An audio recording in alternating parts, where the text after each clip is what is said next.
Hello everyone. You are watching Fundamentals of Derivatives with Ravindra Hegde. So friends, derivative is simply a contract between two parties which is expected to be settled at future date. That means it could be a contract to buy something or sell something at future date but at price which is agreed today. So any kind of contract to buy or sell something immediately at present at the spot cannot be termed as a derivative. One of the very important feature of derivative is that a derivative is to be settled at future date. It's a contract to buy something or sell something at future date. Friends, now let us understand why it is called derivative. It is because of its characteristic of deriving its value from the value of the underlying. Now here it might sound a little confusing for you at the early stage if you are listening to this concept for the first time. But my friends, that is the beauty of the term derivative. The term derivative means the contract does not have value of its own. It derives the value from the value of the underlying. Now let me explain this through an example. Suppose you want to buy shares in my company named as say RH Limited. R means Ravindra, H say means Hegde. And you want to buy 500 equity shares of my company. Now you find these shares are currently quoted in stock market at rupees 1000 each. You come to me and you request me, sir, I would want to buy 500 shares in your company. And I said, okay, fine. These shares are being traded in the stock market today at rupees 1000 per share. Okay, see this paper. See this paper. It is not an ordinary paper. It's a stamp paper. It's a legal paper. And on this legal paper, I'm just writing up a contract where I am making you eligible to buy 500 equity shares of my company RH Limited. After 3 months from now, at a price of 1000 per share, and I have signed it and given to you. This is the right that you are holding. It is the right you are holding, and you can simply go and declare, boss, I have this right to buy equity shares in RH Limited, which nobody else has. Only I have this right. This is what you are going to declare. But be careful. When you declare this fact that you have this right, the people may laugh at you. They would say, what is the worth of this right? However, these shares you can anyway buy today at the open market price of rupees 1000. What is the worth of this right? What is the value of this right? And you may get upset. Oh my God, what is the value of this right? The value of this right is ZERO, zero. Nothing. It is true. It is worthless. This right is worthless. So what was this right for? Were I just making fun of me? No, my friend. This contract at present definitely worthless. I do agree. But it will not expire today. It will expire after 3 months.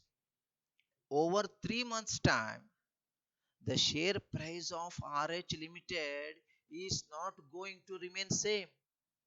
That price in the stock market is going to fluctuate. With this fluctuation of the stock price, this contract will have some value derived out of this. Just imagine, say after 3 months, the share price of RH Limited goes to 1250 per share. Now, this makes so much sense. Even though RH Limited share is traded in the market at 1250, you have the right to purchase this through this contract. You have right to purchase this at just rupees 1000.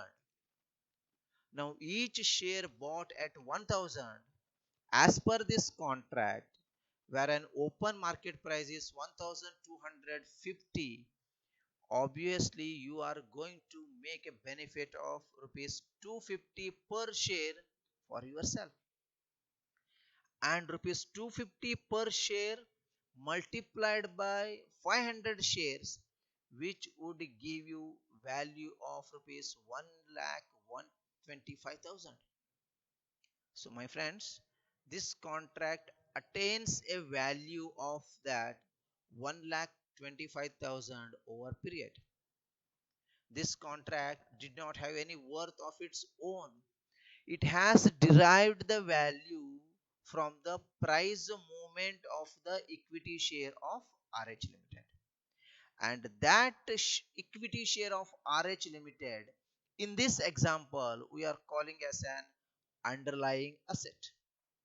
And therefore, the term derivative is referred to as a contract which derives its value from the value of its underlying asset.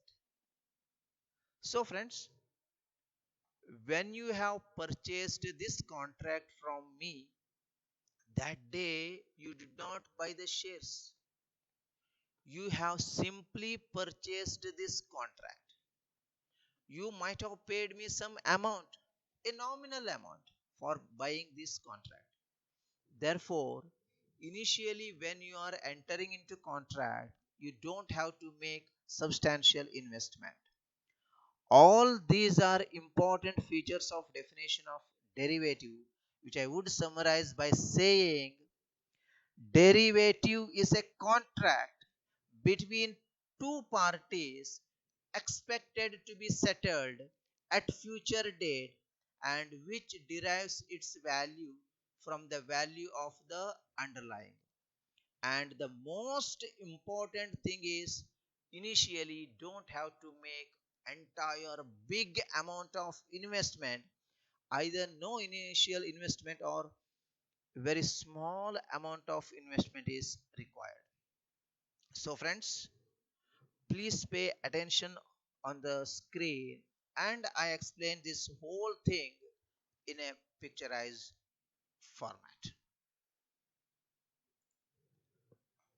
A derivative is a contract between two parties expected to be settled at a future date. Its value is derived from the value of the underlying assets. No initial investment is required, or very small initial investment is required. So let me give the definition. Derivative is a contract between two parties expected to be settled at future date, and which derives its value from the value of underlying.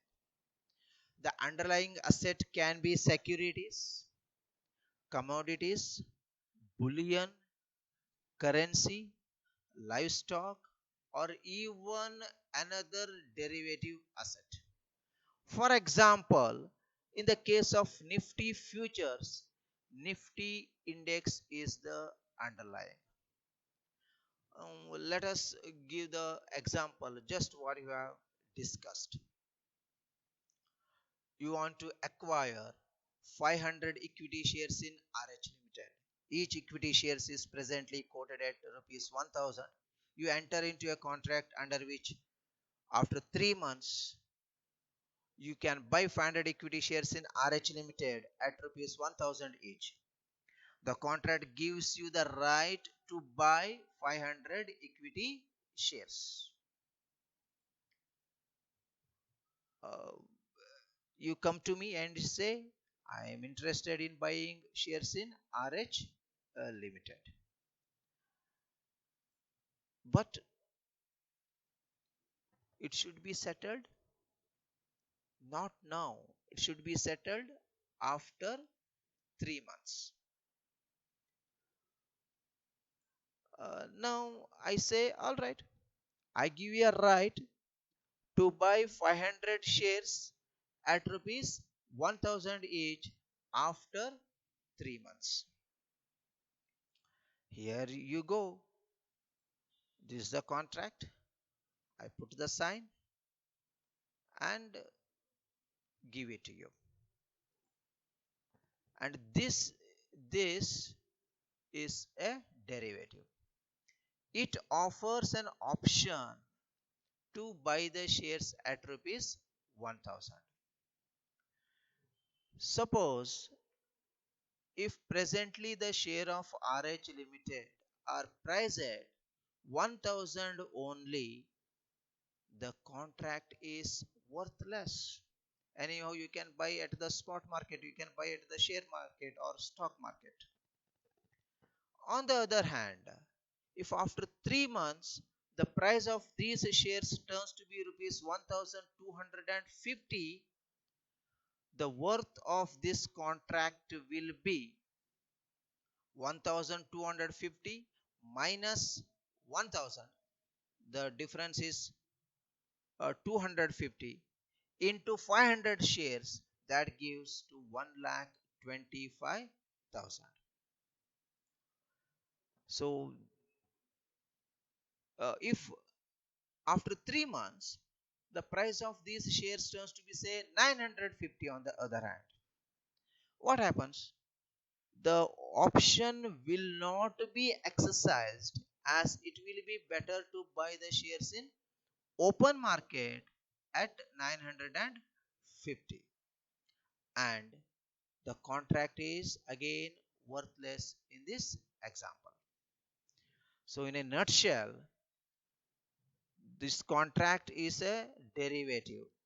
It derives its value from the movement in the price of the share. So from this example we can draw 4 conclusions. One, the contract is a derivative instrument. It fulfills all the conditions of a derivative. It gives you the right to buy the shares. The underlying asset is the equity shares in NJ Limited. The value of the contract changes with changes in the price of the equity shares. It derives its value from the value of the equity shares. Now in this example, what we have taken, the underlying asset is a equity share. The underlying asset could be commodities also. It could be precious metals.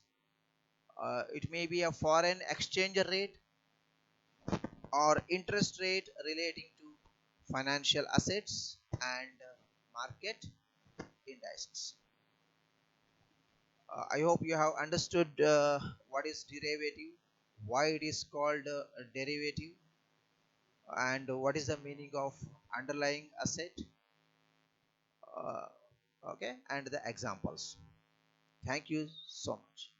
Have a nice time.